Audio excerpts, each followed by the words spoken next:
संतोषी माता की व्रत कथा।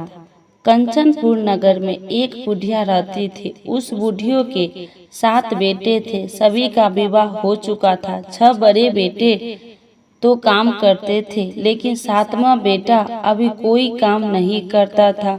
सुबह उठकर स्नान से निवृत्त होकर 6 बड़े बेटे रसोई में बैठकर भोजन करते और फिर अपने काम पर चले जाते थे। बुढ़िया उन बेटे को अपने हाथ से खीर, पूरी, हलवा आदि बढ़िया बढ़िया व्यंजन बनाकर खिलाती थी। 7वां बेटा खूब धूप निकलने पर बिस्तर से उठता, फिर स्नान करके भोजन के लिए रसोई में जाता। बुढ़िया दूसरे बेटे का बचा हुआ खाना एक थाल में रखकर उसे दे देती थी। 7वां बेटा उसी भोजन को खुश होकर खा लेता था। भोजन करके वह घर से निकल जाता और अपने दोस्तों के साथ घूमता फिरता। इस तरह मौज मस्ती से उसके दिन व्यतीत हो रहे थे। उसकी पत्नी बार बार उससे कोई काम करने के लिए कहती थी, लेकिन वह हंसकर कहता था, अरे तुम बार बार क्यों काम करने के लिए कहती हो? कितने मजे से दिन गुजर रहे। माँ कितने बढ़िया बढ़िया व्यंजन बनाकर खिलाती है। तब उसकी पत्नी क्रोधित में होकर कहती, माँ तुम्हें बढ़िया बढ़िया व्यंजन बनाकर नहीं खिलाती, बल्कि सबका बचा हुआ जूठा भोजन खिलाती है। यदि तुम्हें मेरी बात पर विश्वास न हो तो किसी दिन छिपकर स्वयं अपनी आंखों से देख लेना। अपनी पत्नी की बात पर उसे यकीन न था, लेकिन एक दिन इस बात की सच्चाई जानने का निर्णय करके वह सिर दर्द का बहाना बनाकर एक चादर ओढ़कर रसोई घर में ही सो गया। थोड़ी देर के बाद उसकी माँ ने अपने बेटे को खीर, पूरी, हलवा आदि बनाकर खिलाए। भोजन के बाद उन्हें लड्डू खाने को दिए। भोजन करके वे अपने काम पर चले गए। उनके जाने के बाद बुढ़िया ने उनकी थाली में बचे भोजन को एक थाली में रखा। बचे हुए लड्डू को टुकड़े को एकत्र करके दोबारा लड्डू बनाए। इसके बाद बुढ़िया ने 7वें बेटे को भोजन करके लिए कहा। उसने सोते हुए चादर के नीचे से सब कुछ देख लिया था। वह उठकर बोला, माँ मुझे भूख नहीं है, मैं परदेश जा रहा हूँ। बुढ़िया ने कहा, कल जाता है तो आज ही चला जा। बुढ़िया के कठोर वचन सुनकर वह तुरंत परदेश जाने की तैयारी करने लगा। चलने से पहले वह अपनी पत्नी के पास गया। उसकी पत्नी गौशाला में गोबर के कांडे पाथ रही थी। उसने जाकर पत्नी से कहा, हम जावे परदेश को आवेंगे कुछ काल, तुम रहिए संतोष से धर्म अपना पाल। अपने पति के वचन सुनकर कुछ गंभीर स्वर में पत्नी बोली, 2 निशानी अपनी देखा हूँ मैं धीर, सुधी मती हमरी बिसरइयो, रखियो मन गंभीर। अपनी पति के वचन सुनकर वह बोला, मेरे पास निशानी के लिए बस यह एक अंगूठी है, इसे अपने हाथ में रख लो। लेकिन अब तुम भी अपनी कोई निशानी मुझे दे दो, ताकि परदेश में उस निशानी को देखकर तुम्हें याद कर सकूं। अपने पति की बात सुनकर वह बोली, नाथ मेरे पास निशानी के लिए कुछ भी नहीं है। फिर कुछ सोचकर उसने गोबर के हाथ से उसकी पीठ पर छाप लगा दी। 7वां बेटा अपनी पत्नी की उस निशानी को लेकर परदेश के लिए चल पड़ा। कई दिनों की लंबी यात्रा करके वह एक सुंदर विशाल नगर में पहुंचा। वहां उसने कई दुकानदारों से नौकरी देने के लिए प्रार्थना की, लेकिन सबने उसे परदेशी जानकर उसकी प्रार्थना ठुकरा दी। निराश होकर अंत में वह एक सेठ की दुकान पर पहुंचा। उसने सेठ से भी नौकरी देने की प्रार्थना की। सेठ को एक नौकर की जरूरत थी। उस सेठ ने उसे तुरंत नौकरी पर रख लिया। उस दिन उसकी बहुत बिक्री हुई और वह उस लड़के से बहुत खुश हुआ। कुछ ही दिनों में उसने सेठ का सारा काम संभाल लिया। उसके व्यवसाय में आने वाले ग्राहक बहुत प्रसन्न थे। सेठ का व्यवसाय तेजी से चलने लगा। उसकी मेहनत और ईमानदारी देखकर उसे अपना हिस्सेदार बना लिया। कुछ ही महीनों में उस लड़के ने बहुत सा धन कमा लिया। संयोगवश कुछ समय बाद सेठ को उस नगर को छोड़कर दूर किसी नगर में जाना पड़ा। अतः सेठ अपना हिस्सा लेकर दुकान उस लड़के को देकर चला गया। अब सारे व्यवसाय का मालिक वह लड़का बन गया। उधर बुढ़िया उस लड़के की पत्नी को बहुत दुख देने शुरू कर दी थी। वह हर समय बहू को जली कटी बातें सुनाती रहती थी। वह बेचारी हर समय काम पर लगी रहती थी, लेकिन फिर भी उसकी जेठानी उससे कुछ न कुछ बुरा भला कहती रहती थी। सुबह होते ही बुढ़िया उस लड़के की पत्नी को जंगल में लकड़ियां लाने के लिए भेज देती थी। उसे आटे से निकले चोकर की रोटी खाने को देती थी और नारियल की कटोरी में पानी पीने के लिए देती थी। वह बेचारी चोकर की रोटियां खाकर भी किसी से कुछ नहीं कहती थी, बस इसे अपना भाग्य का लेखा सोचकर चुप रह जाती थी। एक दिन वह जंगल से लकड़ियां काटकर लौट रही थी। उस रास्ते पर संतोषी माता का मंदिर था।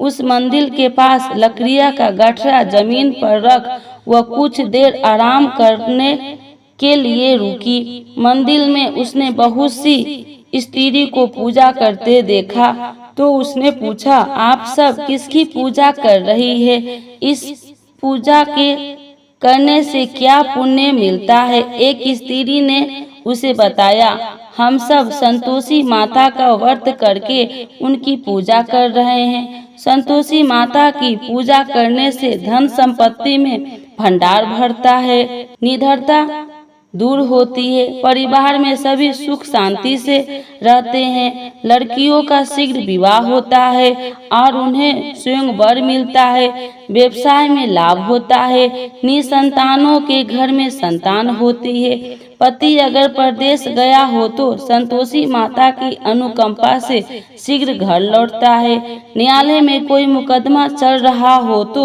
उसमें जीत होती है, धन संपत्ति में बढ़ोतरी होती है, पारिवारिक कलेश नष्ट होती है, व्रत करने वाले स्त्री पुरुष को संतोष मिलता है, सभी मनोकामनाएं पूर्ण होती है। स्त्री से संतोषी माता के व्रत के बारे में इतना सुनकर उसने व्रत करने की विधि भी पूछी। तब एक बूढ़ी स्त्री ने उसे बताया, संतोषी माता के व्रत करने के गुड़ और चने का प्रसाद बांटकर स्वयं भी प्रसाद ग्रहण करना, कभी नहीं भूलना। संतोषी माता गुड़ और चने से की गई पूजा से प्रसन्न होती है। संतोषी माता का व्रत शुक्रवार को ही किया जाता है।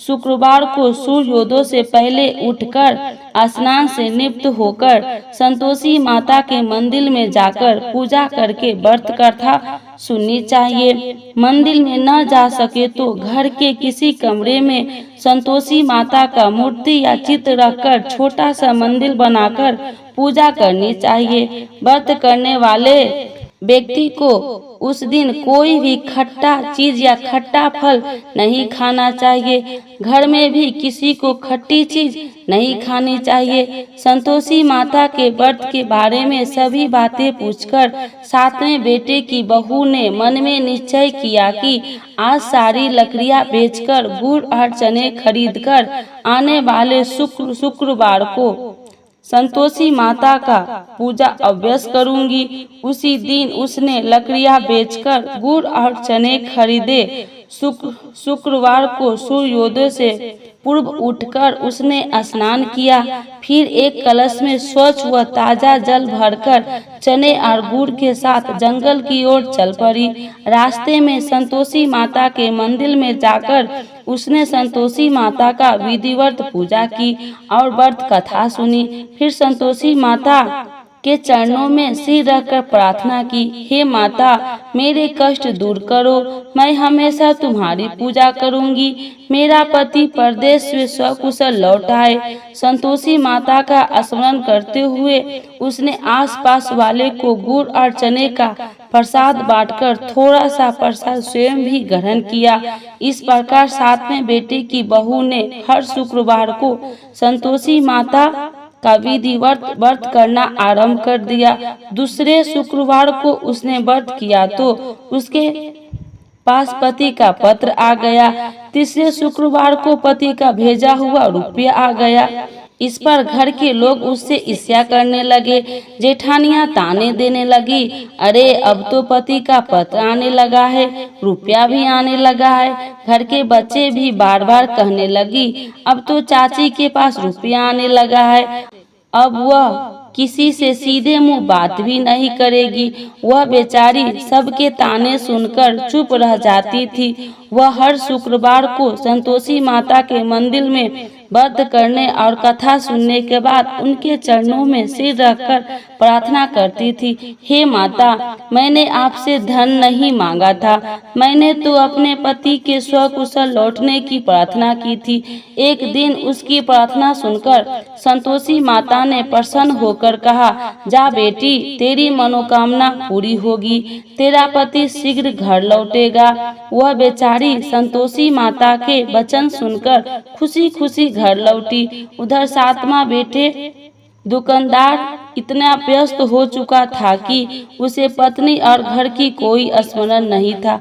दुकान के काम से उसे फुर्सत ही नहीं मिलती थी। संतोषी माता उस बेटे को इतनी व्यवस्था देखकर बहुत परेशान हुई। तब बहुत सोचकर संतोषी माता ने उस बेटे को स्वप्न में दर्शन देकर कहा, धानी साहूकार सो रहा है या जाग रहा है? वह बोला, हे माता मैं जाग नहीं रहा हूँ और सो भी नहीं रहा हूँ, आप मेरे लिए आज्ञा करें। संतोषी माता ने कहा, तूने परदेश में आकर इतना धन कमाया पर क्या तुझे अपनी पत्नी का कुछ भी स्मरण नहीं है? उसने कहा, हे माता मुझे अपने पत्नी का तो स्मरण है, लेकिन इस दुकान से कहीं जाने का मुझे अवकाश नहीं मिलता।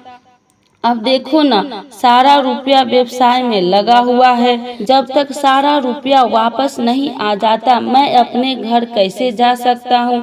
संतोषी माता ने कहा, कल सुबह उठकर संतोषी माता का नाम लेकर मंदिर में घी का दीपक जलाकर पूजा करना और फिर दुकान पर जाकर संतोषी माता का नाम का दीपक जलाकर प्रणाम करके काम शुरू करना। शाम होते होते उधार दिया धन लौट आएगा। इतना कहकर संतोषी माता उसके स्वप्न से अंतर्ध्यान हो गई। सुबह उठकर उसने अपने मित्र से स्वप्न की बात कही तो वे सब उसका मजाक उड़ाने लगा, लेकिन उसका मन नहीं माना। उसने संतोषी माता पर पूरा विश्वास करके मंदिर में जाकर घी का दीपक जलाकर दुकान पर भी दीपक जलाकर संतोषी माता का स्मरण करके काम शुरू किया। उस दिन संतोषी माता का अनुकंपा से सचमुच चमत्कार हो गया।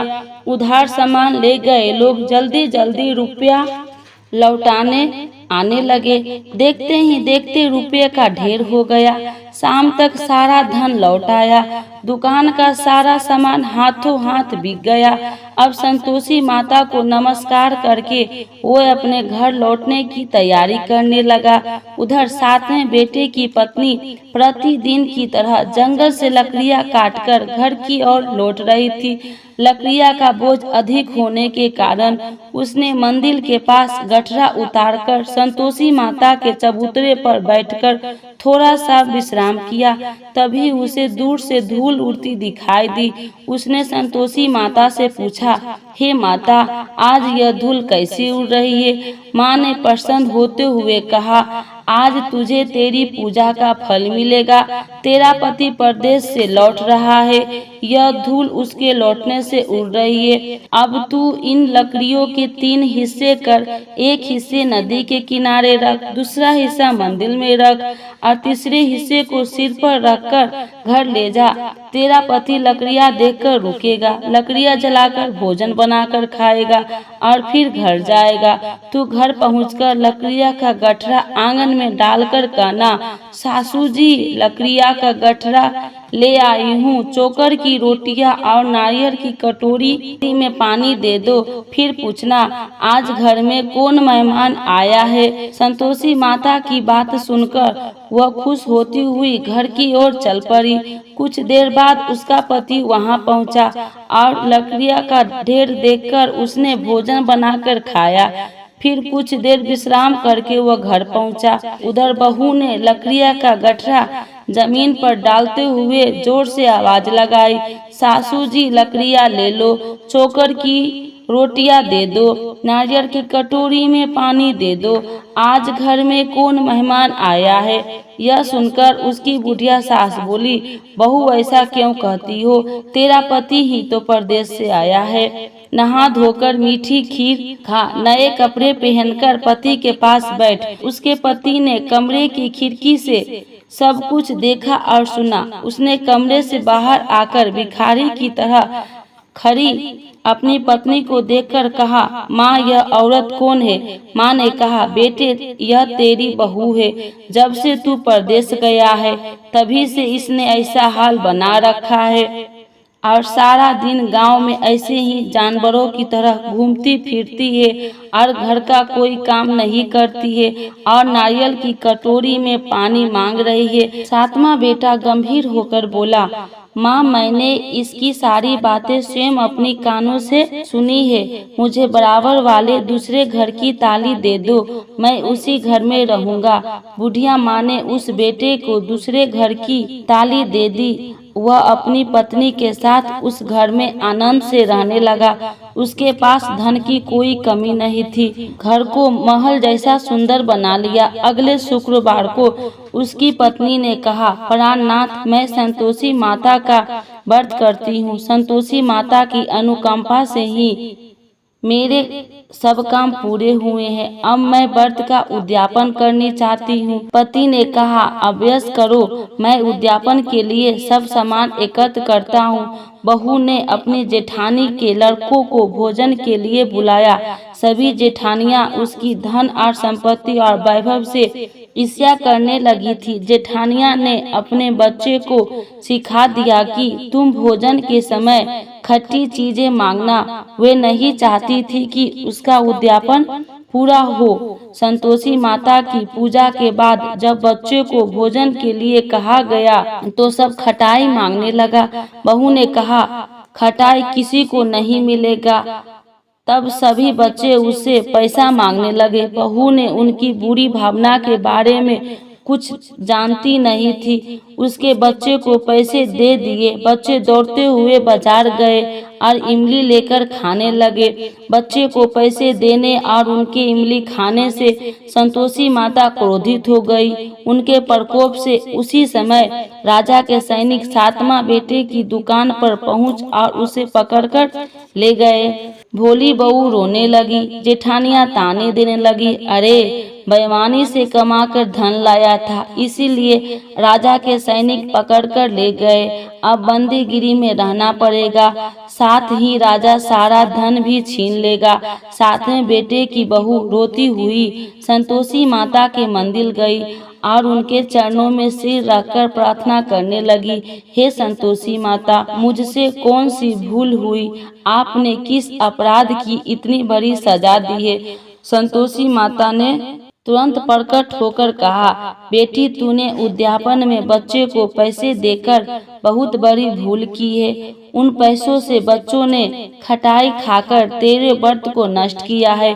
बहू रोते रोते बोली, माँ मुझे क्षमा कर दो, मैं बच्चों की बातों में यह सब भूल गई थी। अब मैं दोबारा उद्यापन करूंगी, अब कोई भूल नहीं करूंगी। संतोषी माता ने कहा, जब तू दोबारा विधिवत उद्यापन करेगी तो तेरी मनोकामना अवश्य पूरी होगी।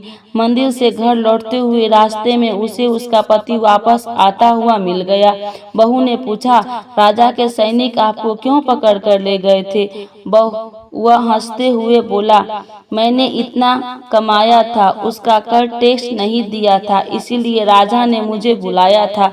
अगले शुक्रवार को उद्यापन के लिए बहू ने लड़के को भोजन के लिए बुलाया। उधर जेठानिया ने पुनः अपने लड़कों को भोजन में खटाई मांगने के लिए सिखा दिया।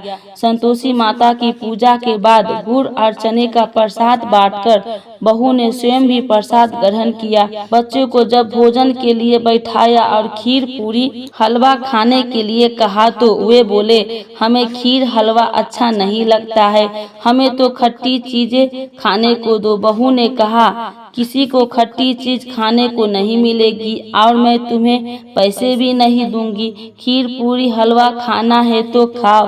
बच्चों नहीं माने तो उसने उन बच्चे को भगाकर ब्राह्मण के बच्चे को बुलाकर भोजन करवाया। दक्षिणा में उन बच्चे को मीठे फल खाने के दिए। उसके उद्यापन से संतोषी माता बहुत प्रसन्न हुई। उनकी अनुकंपा से बहुत शीघ्र ही गर्भवती हुई। 10वें महीने उसने एक सुंदर पुत्र को जन्म दिया। बहू प्रतिदिन उस बेटे को लेकर संतोषी माता के मंदिर में जाने लगी। कुछ ही दिनों के बाद संतोषी माता ने सोचा, मैंने इसे जीवन के सभी सुख दिए हैं, अब इसकी परीक्षा लेकर देखती हूँ। यह सोचकर संतोषी माता एक बुढ़िया का रूप धारण किया और लाठी टेकती हुई बहू के घर पहुंची। बुढ़िया के सारे शरीर पर मक्खियां भिनभिना रही थी। उसे देख सारी मुंह सिकुड़ाने लगते थे। बुढ़िया ने जाकर दरवाजा खटखटाया तो बहू की सास ने दरवाजा खोला और उसे देखते ही जोर से चिल्लाई, अरे लड़को, इस गंदी बुढ़िया को भगाओ, मुझे तो ये कोई चुड़ैल नजर आती है, इसे भगाओ नहीं तो किसी को खा जाएगी। लड़के उठकर भागे और उन्होंने अपने घर के दरवाजे और खिड़कियां बंद करने लगी। छोटी बहू बराबर वाले घर की खिड़की से उस बुढ़िया को देख रही थी। उसने जल्दी से दरवाजा खोला और बुढ़िया के पांव छूकर अपने घर में ले आई। सास ने उसे रोका तो बहू बोली, आज तो बहुत खुशी का दिन है, मेरी संतोषी माता मेरे घर आई है। छोटी बहू का बेटा दूध पीने के लिए रो रहा था। बहू ने उसे दूध भी नहीं पिलाया और संतोषी माता की सेवा में व्यस्त हो गई। बुढ़िया के सास क्रोध में बहू को बुरा भला कहने लगी। बहू बोली, सासू माँ, आज मेरी संतोषी माता मेरे घर आई है, इनकी व्रत करने से मेरे घर में इतनी खुशियाँ छाई है। इतना सुनते ही उस बुढ़िया के पास दौड़ते हुए आए और उनके पांव छूकर क्षमा मांगते हुए बोले, माँ, हमें क्षमा कर दो, हमने आपको पहचानने में बहुत भूल की, हमें आपके व्रत की विधि नहीं जानते हैं। हे माता, अब हम भी आपका व्रत किया करेंगे। उन लोगों की प्रार्थना सुनकर बुढ़िया का रूप धारण किए संतोषी माता प्रसन्न हुई और उन्होंने संतोषी माता के व्रत की विधि भी बताई। बुढ़िया से व्रत की विधि जानकर संतोषी माता के व्रत करने से उनकी सभी मनोकामनाएं भी पूरी हुई। उनके घर में धन की वर्षा होने लगी। बुढ़िया के 7वां बेटा का व्यवसाय खूब तेजी से चलने लगा। धन संपत्ति के भंडार भरने लगा। संतोषी माता का व्रत करने और व्रत कथा सुनकर गुड़ और चने का प्रसाद खाने वाले को सभी मनोकामनाएं संतोषी माता पूरी करती है। व्यवसाय में दिन दोगुनी रात चौगुनी तरक्की होती है। निसंतान स्त्री को पुत्र की प्राप्ति होती है और संतोषी माता का विधिवत करने वाले कुमारी कन्याओं को मनचाहा सुंदर और स्वयं वर मिलता है। बोलो संतोषी माता की जय।